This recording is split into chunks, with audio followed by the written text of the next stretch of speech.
আপনার কি মনে হয় কে জয়লাভ করতে পারে? বিজেপি তো থাকবো, রুলিং পার্টি থাকবো। আপনার কি মনে হয় কে জিততে পারে এখানে? চলো বিজেপির সম্পূর্ণ আপনার কি মনে হয় এখানে কে জয়লাভ করতে পারে? জহর চক্রবর্তী মানে বিজেপি। তো আমার রুলিং সরকার রুলিংয়ের দিকে থাকবো।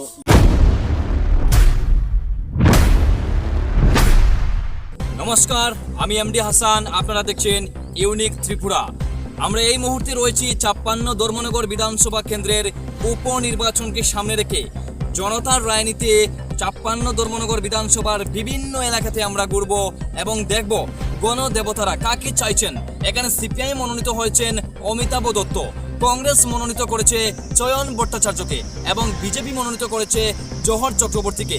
কার পাল্লা কতটা বাড়ি আমরা বিভিন্ন এলাকাতে ঘুরবো এবং গণদেবতার সাথে কথা বলবো এবং জানবো আমরা এই ৫৬ ধর্মনগর বিধানসভা নির্বাচনে জনতা কাকে চাইছেন, কাকে বিধায়ক হিসাবে জনতারা দেখতে চান। চলুন আমরা আজকে শুরু করি। এই মুহূর্তে দাঁড়িয়ে রয়েছি আমরা ৫৬ ধর্মনগর বিধানসভা কেন্দ্রের চন্দ্রপুর এলাকায়। আপনারা জানেন যে আগামী ৯ এপ্রিল এই উপনির্বাচন বুট হচ্ছে এবং ৪ মে বুট গণনা হবে। পাশে পেয়ে গেছি একজন দাদাকে, জেনে নেব ওনার পরিচয়। দাদা আপনার নাম? আচ্ছা, আপনি ৫৬ ধর্মনগর বিধানসভা কেন্দ্রের চন্দ্রপুর এলাকা। আপনি জানেন যে আগামী ৯ এপ্রিল বুট হবে উপনির্বাচন। এখানে ৩জন প্রার্থী মনোনীত হয়েছেন, সিপিআইএম, কংগ্রেস এবং বিজেপি। আমরা বাঙালিও আছে এখানে। তো এখানে কি মনে হয় আপনার যে এখানে কে জয়লাভ করতে পারে? বিজেপি মানে জহর চক্রবর্তী জয়লাভ করবেন। উনিও বলছেন যে এখানে জহর চক্রবর্তী, যিনি বিজেপির মনোনীত প্রার্থী, উনি জয়লাভ করবেন। পাশে পেয়ে গেছি আরেকজন সবজি বিক্রেতা দাদাকে। তো দাদা আপনার নাম কি? আচ্ছা, আপনার বাড়ি এখানেই, অর্থাৎ আপনার ৫৬ বিধানসভায় পড়েছেন না? আচ্ছা, এবারে নির্বাচনে আপনি জানেন যে আগামী ৯ তারিখ নির্বাচন, উপনির্বাচন, এবং বিজেপি, সিপিএম এবং কংগ্রেস আলাদা আলাদাভাবে প্রার্থী দিয়েছে। আপনার কি মনে হয় কে জিততে পারে এখানে? চলো বিজেপির সম্পূর্ণ। পেয়ে গেছি পাশে আরেকজন দাদাকে, জেনে নেবো ওনার পরিচয়। দাদা আপনার নাম? আপনার বাড়ি মানে? আচ্ছা, সামনে উপনির্বাচন ৯ এপ্রিল, এখানে ৩জন প্রার্থী দিয়েছে, সিপিআইএম, কংগ্রেস এবং বিজেপি। কি মনে করেন এখানে কে জিততে পারে? এটা তো ইলেকশনের পরেই বোঝা যাবে। না, আপনার মনে কি হয় এখানে যে একটা ফ্লোর রয়েছে, কি মনে হয় যে বিজেপি না সিপিআইএম না কংগ্রেস কে জিততে এটা পারে? আগে থেকে বলা সম্ভব না। আপনার কি মনে হয়? দেখো, কংগ্রেস আর বিজেপি কম্পিটিশন হবে, কংগ্রেস আর বিজেপির মধ্যে কম্পিটিশন হবে। পেয়ে গেছি আরেকজন দিদিকে, জেনে নেবো ওনার পরিচয়। দিদি আপনার নাম?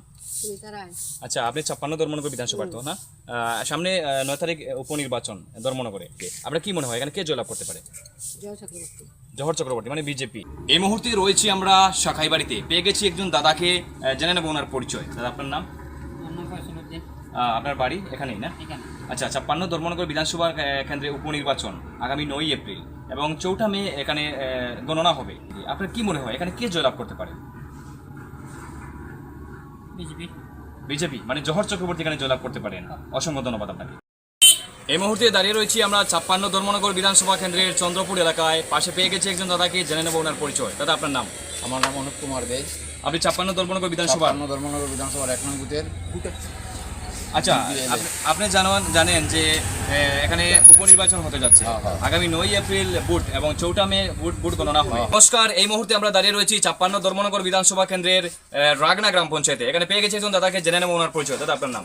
হারুন পাল। আপনি জানেন ৯ তারিখ উপনির্বাচনের বুট, এই বুটে কে জয়লাভ করতে পারেন এই আসনে? বর্তমানে রুলিং পার্টি যে আছে, মানে আপনি বলছেন যে জহর চক্রবর্তী, যিনি বিজেপির মনোনীত প্রার্থী, উনি জয়লাভ করবেন। অসংখ্য ধন্যবাদ আপনাকে। এই মুহূর্তে দাঁড়িয়ে রয়েছি আমরা ৫৬ ধর্মনগর বিধানসভা কেন্দ্রের রাগনা গ্রাম পঞ্চায়েতে। এখানে পেয়ে গেছি একজন দাদাকে, জেনে নেবো ওনার পরিচয়। দাদা আপনার নাম? বিমান পাল। আপনি এখানে স্থানীয়? আচ্ছা, আগামী ৯ এপ্রিল আপনারা জানেন যে ধর্মনগর উপনির্বাচন। এই উপনির্বাচনে সিপিআই মনোনীত করেছে অমিতাভ দত্তকে এবং কংগ্রেস মনোনীত করেছে চয়ন ভট্টাচার্যকে, বিজেপি মনোনীত করেছে জহর চক্রবর্তীকে।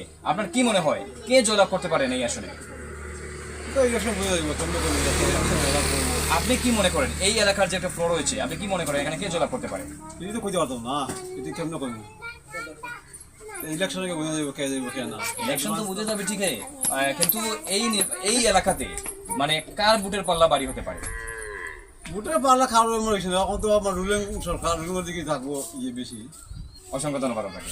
আমরা এই মুহূর্তে দাঁড়িয়ে রয়েছি শাখাই বাড়িতে। এখানে পেয়ে গেছি আরেকজন দাদাকে, জেনে নেবো ওনার পরিচয়। দাদা আপনার নাম? আমার নাম মোহাম্মদ শাহ, শাখাই বাড়ি ১ নং ওয়ার্ডের। আচ্ছা, আপনি ৫৬ ধর্মনগর বিধানসভা, সামনে আপনি জানেন যে উপনির্বাচন ৯ এপ্রিল এই তিনজনের মধ্যে কে জয়লাভ করতে পারেন আপনার আশঙ্কা? দেখেন অমিতাভ দত্ত তো ওনার যখন সিপিএমের বড় যৌবনকাল ছিল তখনও উনি বিপুল ভোটে পরাজয় হয়েছিলেন, 2-3 বার হয়েছেন। এরপর বিগত দিনে খাড়া হয়েছিলেন আমাদের ধর্মনগরে বিরোধী দলের সোহেল ভট্টাচার্য। তখন উনি কংগ্রেসের অ্যাকচুয়ালি গড় খালি, বর্তমানে কংগ্রেসের সম্পূর্ণ ভোট চলে এসেছে বিজেপিতে। তো যদি সোহেল ভট্টাচার্য তখন জুট না করতেন তখন বিগত 23 সালে, তাহলে উনি 2000 ভোটও পেলেন না। হ্যাঁ, কংগ্রেস সিপিএম জুট করায় কিছু ভোট পেয়েছেন। তবে এইবার ভারতীয় জনতা পার্টির যে জহর চক্রবর্তীকে যে প্রার্থী দিয়েছে, ওনাদের খুব ভালো একটা প্রভাব আছে ধর্মনগরে।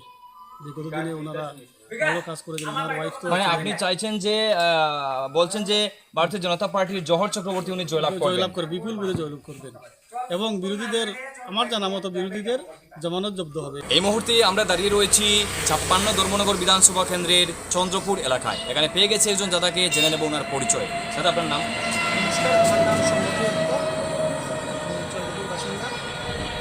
আপনি জানেন যে আগামী 9 এপ্রিল এই ধর্মনগর উপনির্বাচন হতে চলছে।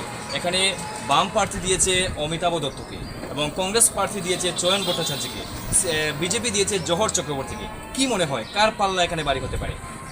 আমাদের যতটুকু আশা, এখানে আমাদের ভারতীয় জনতা পার্টি জয়লাভ করে। কারণ ত্রিপুরাতে যেভাবে ভারতীয় জনতা পার্টির উন্নয়নের কাজ চলছে, আমার যতটুকু সম্ভব আমাদের ভারতীয় জনতা পার্টি জয়। দাদা বলছেন যে ভারতীয় জনতা পার্টি এখানে জয়লাভ করবে। পাশে পেয়ে গেছি আরেকজন দাদাকে, জেনে নেব ওনার পরিচয়। দাদা আপনার নাম? আপনি এই বিধানসভার, আপনার গ্রাম? চন্দ্রপুর। আচ্ছা, আপনি জানেন যে আগামী 9 এপ্রিল উপনির্বাচন হচ্ছে। এখানে 3 জন প্রার্থী দিয়েছেন, আমরা বাঙালিও আছে এখানে। তো কি মনে হয় আপনার যে এখানে জহর চক্রবর্তী মানে বিজেপি? দাদাও চাইছেন যে বিজেপি জহর চক্রবর্তী, সকলেরই একই কথা যে বিজেপি জহর চক্রবর্তীকে চাইছে। এই মুহূর্তে আমরা দাঁড়িয়ে রয়েছি 56 ধর্মনগর বিধানসভা কেন্দ্রের চন্দ্রপুর এলাকায়। পাশে পেয়ে গেছে একজন দাদাকে, জেনে নেব ওনার পরিচয়। দাদা আপনার নাম? জয়দীপ দাসগুপ্ত, আপনি এই এলাকার? ধর্মনগর চন্দ্রপুর 24 নম্বর, চন্দ্রপুর বাজার। আচ্ছা, আপনি জানেন যে আগামী 9 এপ্রিল এই ধর্মনগরে উপনির্বাচন হতে যাচ্ছে এবং 4 মে এখানে গণনা হবে। সিপিএম প্রার্থী দিয়েছে অমিতাভ দত্তকে, কংগ্রেস প্রার্থী দিয়েছে চয়ন ভট্টাচার্যকে এবং বিজেপি প্রার্থী মনোনীত করেছে জহর চক্রবর্তীকে। আপনি কি মনে হয় এখানে কে জয়লাভ করতে পারেন? সে বিষয়ে তো কোনো কথাই, জয়লাভ তো বিজেপি জহর চক্রবর্তীই করবেন। আর যে আপনি বললেন সিপিএম অ্যাকচুয়ালি এখন লুপ্তপ্রায় প্রাণী, ভারতবর্ষ থেকে লুপ্তপ্রায়, আর ত্রিপুরা থেকেও লুপ্তপ্রায়। তো লুপ্তপ্রায় প্রাণী নিয়ে তো আমাদের কোনো কথা নেই, লুপ্তপ্রায় সে লুপ্ত হয়ে যাবে। যতই সংরক্ষণ করার চেষ্টা করুক কতিপয় দুষ্কৃতী ব্যক্তি মিলে, কিন্তু লুপ্তপ্রায় এই কুচক্রকারী দলকে কেউ সংরক্ষণ করে রাখতে পারবে না, ওরা লুপ্ত হয়ে যাবে ত্রিপুরা থেকে। আর জয় শুধুমাত্র সময়ের অপেক্ষা। 4 মে আমরা গণনাতে দেখব জহর চক্রবর্তী 15,000 থেকে 20,000 ভোটে ধর্মনগরে জয়লাভ করেছে এবং বাকি দলগুলোর জামানত পর্যাপ্ত হবে। দাদা বলছেন যে সিপিএম এই ত্রিপুরা থেকে লুপ্তপ্রায় হয়ে গেছে এবং বিজেপি এখানে 15,000-এর উপরে ভোট পেয়ে জয়লাভ করবেন। তো সবাই একই কথা বলছে, এখানে কে জিতবে? ভারতীয় জনতা পার্টির যিনি প্রার্থী জহর চক্রবর্তী, ওনার জয় নিশ্চিত, এমনটাই এই এলাকার মানুষ প্রত্যাশা করছে। বিধানসভা কেন্দ্রের পশ্চিম চন্দ্রপুর এলাকায় পাশে পেয়ে গেছি একজন চাচুকে, জিজ্ঞাসা করে নেব ওনার পরিচয়। আপনার নাম? আপনি এখানকার স্থানীয়? আচ্ছা, আপনি জানেন তো আগামী 9 তারিখ এখানে ভোট হবে এবং 4 মে ভোট গণনা হবে। এখানে সিপিএম প্রার্থী মনোনীত করেছে অমিতাভ দত্তকে, কংগ্রেস মনোনীত করেছে চয়ন ভট্টাচার্যকে এবং বিজেপি মনোনীত করেছে জহর চক্রবর্তীকে। কি মনে হয় কে জিততে পারেন? এটা এখন কিতা কইতাম, এখন খেয়ে দিত খেয়ে নাই, এটা ক্ষমতা আমরা এটা নাই, এটা কইতে পারতাম না। এখানকার যে পরিস্থিতি রয়েছে, আপনি কি মনে করেন এখানকে কে ভোট বেশি পেতে পারে?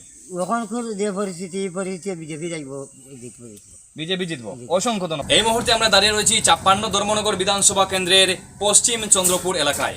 পাশে পেয়ে গেছে একজন দাদাকে, জেনে নেব ওনার পরিচয়। দাদা আপনার নাম? আমার নাম খায়রুল হক। আপনার বাড়ি এখানেই? আচ্ছা, আগামী 9 তারিখ ভোট হবে, আপনি জানেন? হ্যাঁ জানি।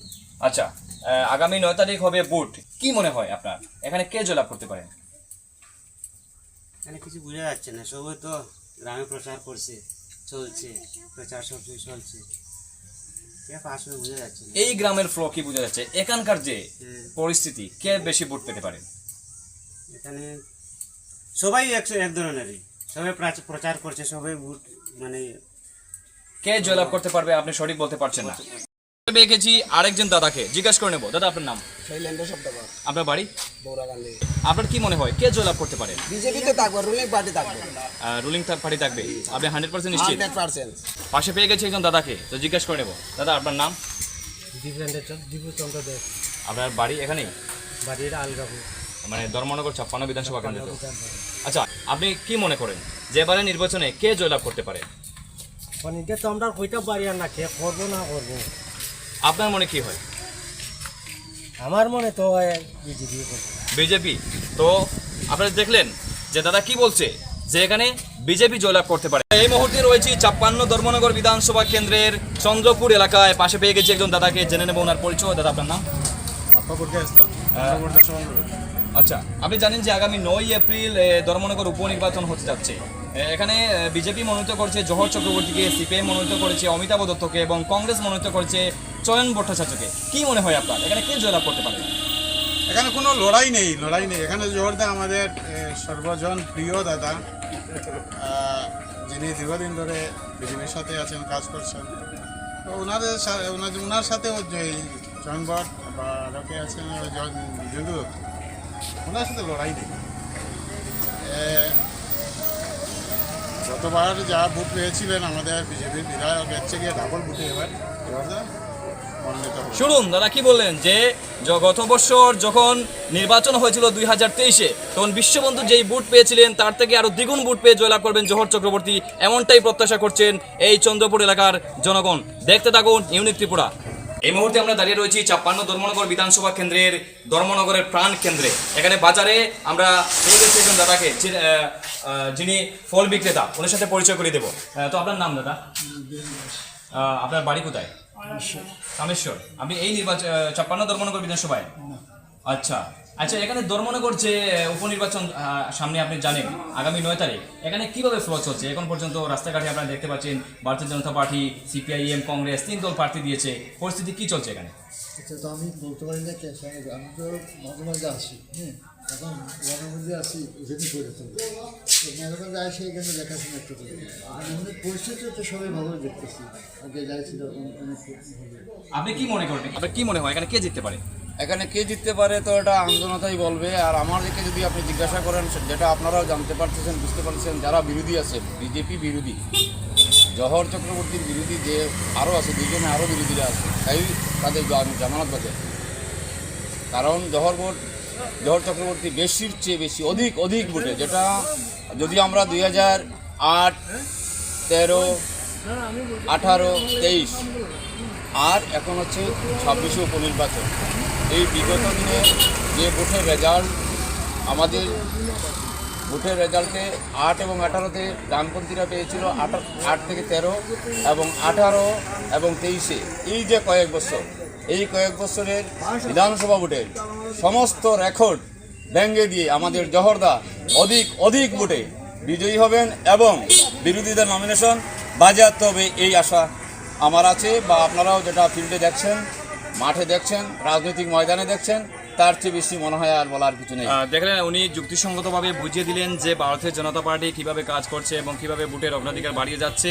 তো এখানে প্রত্যেকেই বলছেন যে ভারতীয় জনতা পার্টি যিনি প্রার্থী জহর চক্রবর্তী, উনি জয়লাভ করবেন।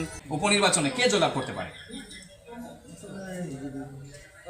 নমস্কার, এই মুহূর্তে আমরা দাঁড়িয়ে রয়েছি 56 ধর্মনগর বিধানসভা কেন্দ্রের ফলবাজারে, অর্থাৎ ধর্মনগরের প্রাণ কেন্দ্রে। এখানে পেয়ে গেছে একজন দাদাকে, জেনে নেব ওনার পরিচয়। দাদা আপনার নাম? আপনার বাড়ি কোথায়?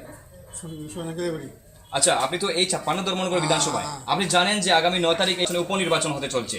এখানে সিপিআই মনোনীত করেছে অমিতাভ দত্তকে, কংগ্রেস মনোনীত করেছে চয়ন ভট্টাচার্যকে এবং বিজেপি মনোনীত করেছে জহর চক্রবর্তীকে। কি মনে করেন এখানে কে জয়লাভ করতে পারে? জহর চক্রবর্তী। সবাই চাইছে যে এখানে ভারতীয় জনতা পার্টির যিনি প্রার্থী জহর চক্রবর্তী, উনাকে সবাই চাইছে জয়লাভ করে উনি বিধায়ক হয়ে এই ধর্মনগরবাসীর জন্য উন্নয়ন করুক।